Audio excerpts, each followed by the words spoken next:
नमस्कार और the deep dive में आपका स्वागत है। तो कहानी शुरू होती है एक युवा एंटरप्रेन्योर से। उसके मन में एक नया विचार है, एक नया नोशन है। नोशन यानी एक धारणा या एक आइडिया। हाँ, और वो अपने इस विचार को लेकर बहुत जेलस है, मतलब एकदम जोशीली और उत्साही है। उसे लगता है कि ये आइडिया दुनिया बदल सकता है। और सिर्फ जोश से काम नहीं चलता ना, वो अपने काम में अडेप्ट भी है। अडेप्ट यानी निपुण, अपने काम में माहिर। मान लीजिए वो कोडिंग में माहिर है। हाँ, तो उसके पास आइडिया भी है, जोश भी है और हुनर भी। लेकिन यहीं पर कहानी का पहला मोड़ आता है। किसी भी बड़े काम की शुरुआत अक्सर बहुत टीडियस होती है। टीडियस, उबाऊ और थकाऊ। बिल्कुल। उसे घंटों बैठकर मार्केट रिसर्च करनी पड़ती है, डेटा को साफ करना पड़ता है। ये काम ग्लैमरस नहीं होता। सही कहा, ये वो हिस्सा है जिसके बारे में कोई बात नहीं करता। सबको लगता है कि बस एक आइडिया आया और कंपनी बन गई। लेकिन उस टीडियस काम के बिना नींव मजबूत नहीं होती। और यहीं पर एक गुण काम आता है, रिजिलियंट होना। रिजिलियंट होना यानी लचीलापन, मुश्किलों से जल्दी उभरने की क्षमता। हाँ, जब शुरुआती नतीजे अच्छे नहीं आते या काम बहुत उबाऊ लगता है, तो जो लोग रेजिलियंट होते हैं वे टिके रहते हैं। बिल्कुल, और ये रेजिलियंस ही उसे आगे ले जाती है। अब उसका आइडिया वो एक प्रॉपर बिजनेस प्लान की शक्ल ले चुका है। लेकिन कोई भी निवेशक पैसा लगाने से पहले उस प्लान की स्क्रूटिनी करेगा। स्क्रूटिनी मतलब गहन जांच। हाँ, हर एक दावे को, हर एक नंबर को बारीकी से परखा जाएगा। और इसी जांच में पता चलता है कि प्लान का एक हिस्सा फीजिबल नहीं है। फीजिबल यानी संभव या व्यवहारिक। सही। शायद उसने सोचा था कि वो 1 साल में 1 मिलियन यूजर्स तक पहुंच जाएगी, जो कि संभव नहीं था। यहाँ पर उसे एक प्रैग्मैटिक नजरिया अपनाना पड़ता है।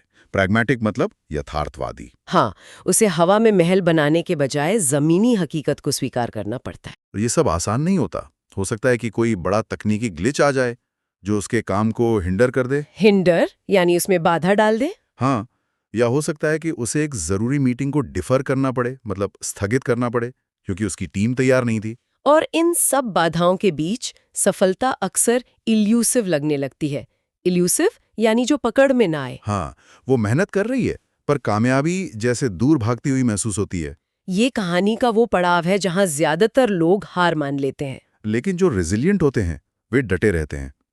अब आता है सबसे बड़ा टेस्ट, निवेशकों के सामने प्रेजेंटेशन। उसे अपनी बात रखनी है और यहाँ संवाद करने का तरीका वो बहुत मायने रखता है। वो फैसला करती है कि वो पूरी तरह कैंडिड रहेगी। कैंडिड, स्पष्टवादी और ईमानदार। हाँ, वो कुछ भी छिपाएगी नहीं, जो सच है, जैसा है वैसा बताएगी। और ये बहुत जरूरी है। उसकी पूरी प्रेजेंटेशन बहुत कोहेरेंट है। कोहेरेंट यानी सुसंगत, मतलब एक बात दूसरी बात से जुड़ी हुई है। कहानी में कोई झोल नहीं है। बिल्कुल। उसकी हर बात प्लॉजिबल लगती है, यानी विश्वसनीय। ऐसा नहीं लगता कि वो सिर्फ बातें बना रही है, उसके तर्क में दम है। लेकिन मीटिंग में हर कोई एक जैसा नहीं होता। एक निवेशक जो शायद पुराने ख्यालों का है, उसकी बात से सहमत नहीं होता। वो बस एक टर्स जवाब देता है, अल्पास। टर्स यानी संक्षिप्त और रूखा। हाँ, उस एक शब्द में ही असहमति और खारिज करने का भाव था। यहीं पर मुझे टर्स और कंसाइज का फर्क समझाना है। देखिए, कंसाइज होना अच्छी बात है, मतलब कम शब्दों में अपनी बात कहना। अच्छा। लेकिन टर्स में एक नेगेटिव भाव छिपा होता है। ये संक्षिप्तता अक्सर नाराजगी या बेरुखी की वजह से होती है। दूसरी तरफ एक और निवेशक है जो सीधे सीधे कुछ नहीं कहता। उसका जवाब बहुत वेग है, अस्पष्ट है। जैसे interesting, let me think about it. हाँ, बिल्कुल वैसा ही। इस तरह के गोलमोल जवाब से कुछ साफ नहीं होता। तो उसे कैंडिड होना पड़ा और जवाब में उसे टर्स और वेग दोनों तरह की प्रतिक्रिया मिली। ऐसी स्थिति में इंसान को बहुत वैरी रहना पड़ता है। वेरी यानी सतर्क। हाँ, उसे समझना पड़ता है कि किसके वादे पर भरोसा करना है और किससे दूरी बनानी है। बिल्कुल। लेकिन उसकी ईमानदारी और सुसंगत तर्क एक अनुभवी निवेशक को प्रभावित कर देते हैं। वो महिला उसकी राय से कनकर करती है। कनकर यानी सहमत होती है? हाँ, और वो सिर्फ सहमत ही नहीं होती बल्कि इसके प्रोजेक्ट को सार्वजनिक रूप से इंडोर्स करने का फैसला करती है। इंडोर्स करना मतलब समर्थन देना। हाँ। और एक बड़े निवेशक का समर्थन मिलना तो गेम चेंजर साबित होता है। बिल्कुल। और यहीं से कहानी का रुख बदलता है। लेकिन एक और चुनौती आती है। क्या? सरकार उस सेक्टर के लिए एक नया टैक्स इम्पोज कर देती है, यानी थोप देती है। अच्छा, तो ये एक ऐसी बाधा है जिस पर उसका कोई कंट्रोल नहीं है। हाँ, ये दिलचस्प है। हमने पहले हिंडर शब्द का इस्तेमाल किया था, जो एक बाधा थी। इम्पोज भी एक तरह की बाधा है, लेकिन ये ऊपर से एक अथॉरिटी द्वारा लगाई जाती है। तो अब उसे इस नई चुनौती से निपटना है, उसे अपनी रणनीति बदलनी होगी ताकि इस नए टैक्स के असर को मिटिगेट किया जा सके। मिटिगेट यानी किसी बुरी चीज के प्रभाव को कम करना। सही। एक मिनट, यहां मुझे एक सवाल पूछना है। हमारे पास 3 शब्द हैं, मिटिगेट, एलिविएट और अबेट। सुनने में काफी मिलते जुलते हैं। हाँ है। आपने कहा कि वो टैक्स के असर को मिटिगेट करेगी। क्या हम यहाँ एलिवेट का इस्तेमाल कर सकते थे? नहीं, बहुत अच्छा सवाल है ये, लेकिन यहाँ एलिविएट उतना सटीक नहीं होगा। क्यों? एलिविएट का इस्तेमाल खास तौर पर दर्द, दुख या किसी तरह की पीड़ा को कम करने के लिए होता है। जैसे this medicine will alleviate pen.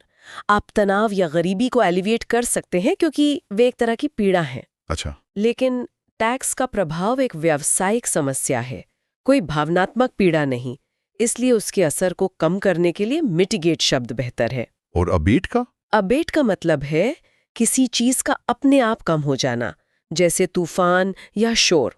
The storm began to abate. बिल्कुल, इसमें कोई बाहरी कोशिश नहीं होती। तो हमारी एंटरप्रेन्योर टैक्स के प्रभाव को मिटिगेट करने के लिए कदम उठाएगी। वो टीम के तनाव को एलिविएट करने के लिए शायद कोई एक्टिविटी ऑर्गेनाइज करे, और उसे उम्मीद होगी कि मीडिया में उसके नए स्टार्टअप को लेकर जो शुरुआती नेगेटिव शोर है वो समय के साथ अपने आप अबेट हो जाएगा। वाह, मतलब तीनों शब्दों का अपना अपना दायरा है। बिल्कुल। ये तो बहुत साफ हो गया। तो अब कहानी में उसे समर्थन मिल चुका है, उसने चुनौतियों का सामना करने की योजना बना ली है, और अब उसकी मेहनत रंग लाने लगती है। हाँ, उसका बिजनेस धीरे धीरे अच्छा मुनाफा यील्ड करने लगता है। यील्ड यानी उत्पन्न करना या पैदा करना। सही। और अब उसकी सफलता की कहानी फैलने लगती है। सब्सिक्वेंट सालों में यानी आने वाले वर्षों में उसकी कंपनी बहुत तेजी से आगे बढ़ती है। और देखते ही देखते उसका प्रोडक्ट यूबिक्विटस हो जाता है। यूबिक्विटस, सर्वव्यापी, जो हर जगह मौजूद हो। हाँ, जैसे आज स्मार्टफोन यूबिक्विटस है। बिल्कुल। और जैसे ही उसका प्रोडक्ट यूबिक्विटस होता है, उसके प्रतिद्वंद्वियों की पुरानी टेक्नोलॉजी ऑब्सोल्यूट हो जाती है। हाँ, ऑब्सोलीट यानी अप्रचलित, जिसका अब इस्तेमाल नहीं होता। जैसे टाइपराइटर आज ऑब्सोलीट हो चुके हैं। यह दिखाता है कि कैसे नवाचार पुरानी चीजों को अप्रासंगिक बना देता है। बिल्कुल। और ये सब कुछ दिखाता है कि एक चीज जीवन में इनेविटेबल है, यानी अपरिहार्य, जिसे टाला नहीं जा सकता, और वो है बदलाव। Change is inevitable. सही। जो इस बदलाव को अपनाता है वो आगे बढ़ता है। तो अब हमारी एंटरप्रेन्योर सफल हो चुकी है। लोग उसे एक एमिनेंट शख्सियत मानने लगे हैं। एमिनेंट यानी एक प्रतिष्ठित और प्रसिद्ध व्यक्ति। और जब लोग उसके शुरुआती सालों को देखते हैं तो वो कहते हैं कि उसका ट्रैक रिकॉर्ड इम्पेकेबल है। इम्पेकेबल मतलब त्रुटि रहित, जिसमें कोई गलती ना हो। हाँ। हम और यहीं पर हम उन 3 शब्दों को जोड़ सकते हैं जिनकी हमने पहले बात की थी, एडेप्ट, इम्पेकेबल और एमिनेंट। ये एक तरह से सफलता का त्रिकोण है। अच्छा, ये कैसे? देखिए, सफर शुरू होता है एडेप्टनेस यानी निपुणता से।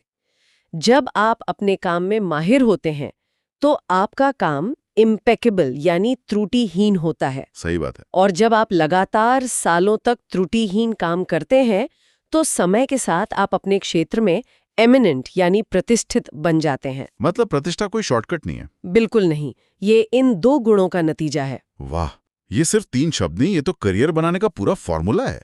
तो हमने एक छोटे से नोशन से शुरू करके एक एमिनेंट व्यक्तित्व तक का सफर देखा। इन 30 शब्दों ने हमें एक पूरी कहानी सुना दी। बिल्कुल। और यही इन शब्दों को सीखने का सबसे मजेदार तरीका है। हमने उन्हें सिर्फ परिभाषित नहीं किया, हमने उन्हें जिया है।